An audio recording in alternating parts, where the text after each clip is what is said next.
Janet, and of course is River Nothing, and together they'll be cyclic, wonderful psychic what do you call it, orchestras of policy on animal rescue.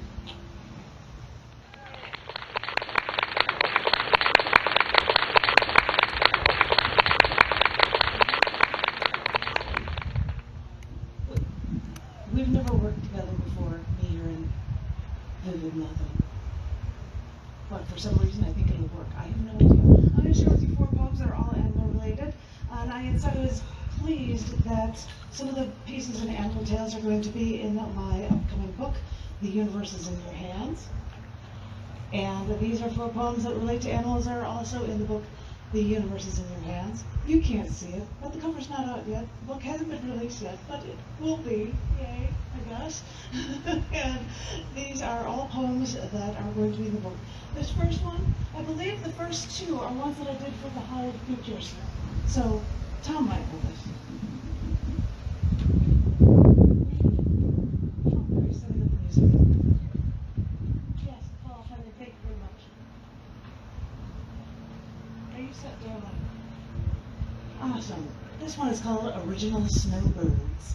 All the poems that are in this book relate to different locations. So this is talking about Hawaii and Alaska, and it is called Original Snowbirds.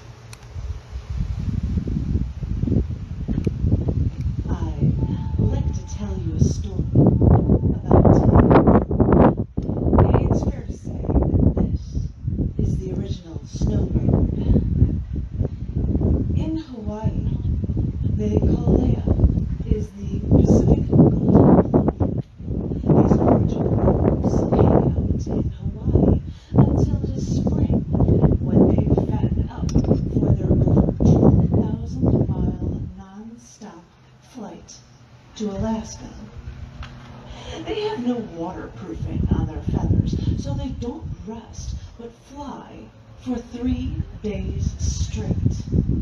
And fossils found in Oahu even reveal that plovers have done this 120,000 years. Because in the spring, they fly up north, and these birds spend 3 months in Alaska. They reclaim last year's breeding grounds and incubate eggs, hatching in 25 days. Mama and Daddy bird leave the nest just after the last chick hatches. And predators like foxes, Jaegers, and caribou force the chickens to leave the nest. In barely a month, the chicks can then fly come August, which is when the parents then leave. Now, these adult plovers eat like mad, gain 50% of their body fat so that they have fuel for their 3-day flight over 2,000 miles to their Hawaiian home. Yeah, you heard me right. Every spring, these Pacific golden plovers, after bulking up, make a 3-day nonstop flight north and lose 50% of their body mass doing it. And right after their babies are ready to fly, and they've bulked up enough once more, they leave their babies to fend for themselves, because these little ones can't make the flight. They don't have the bulk to make the trip, and they never even learn how to navigate with Alaska's summers.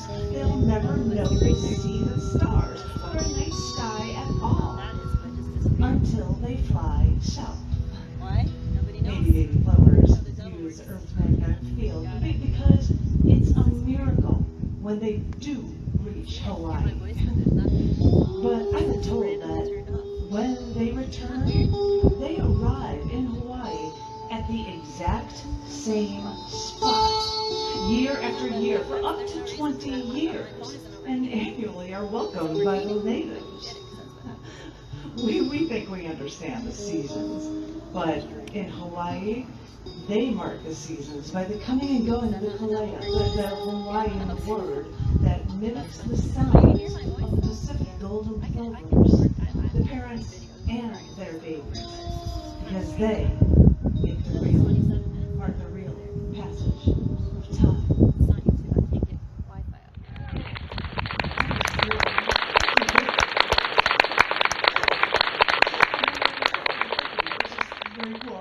I have 3 more, and they're all about animals, and as I said, they will be in the universes in your hands. You can't see the title, the book cover, but that's okay. The book will be out in the next month or 2, hopefully. This one is another Baha'i Faith Center show, and this is called Ultimate Connectivity, A Bird in the Hand. So, after a night camping at Bryce National Canyon, yeah, there was snow on the ground, but my sleeping bag zipper wasn't broken. I got out of my tent in the morning, and a few little birds fluttered by. Now, one seemed to hang out a little too close, so I put some grain in the palm of my hand, stretched out my forearm, and remained perfectly still. Almost on cue, less than 2 minutes later, a bird landed on the palm of my hand to enjoy the bounty I gave them. And suddenly, I felt like I was Mother Earth. I could stretch out my arms like a scarecrow, but this time the animals wouldn't be afraid. And with my outstretched arms, I would give them food and shelter and love. And maybe that was when I twitched my finger, or else I was out of food. But the next thing I knew, my 3-inch little bird took a step or 2 along my palm, across my fingers, before it flew away.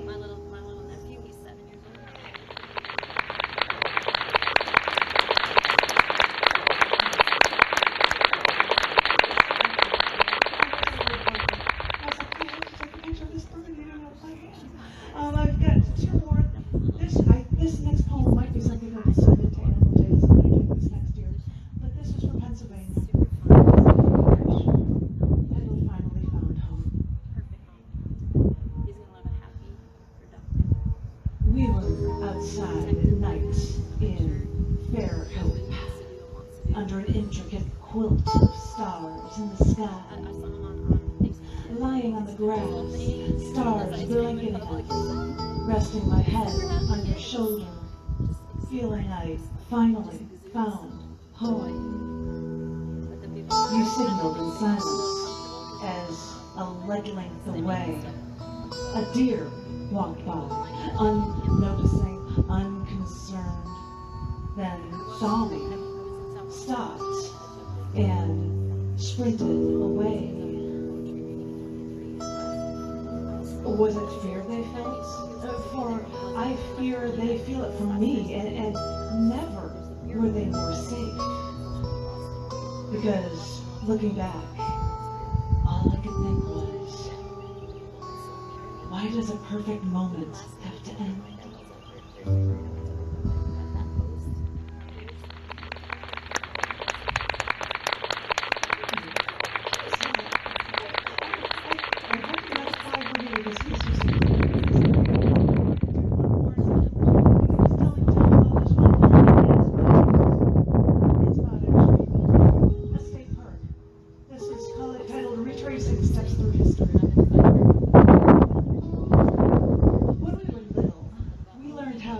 Dinosaurs roamed this land so long ago in Earth's history.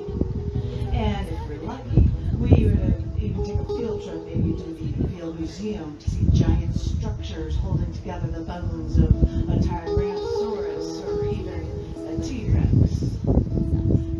As we got older, we learned more of the history of planet Earth, and that a 6-mile-wide asteroid left the Chicxulub crater in Mexico along the Gulf, triggering a mega earthquake lasting for months, leaving iridium on the land and ash in the air, leading to an eventual demise of those dinosaurs.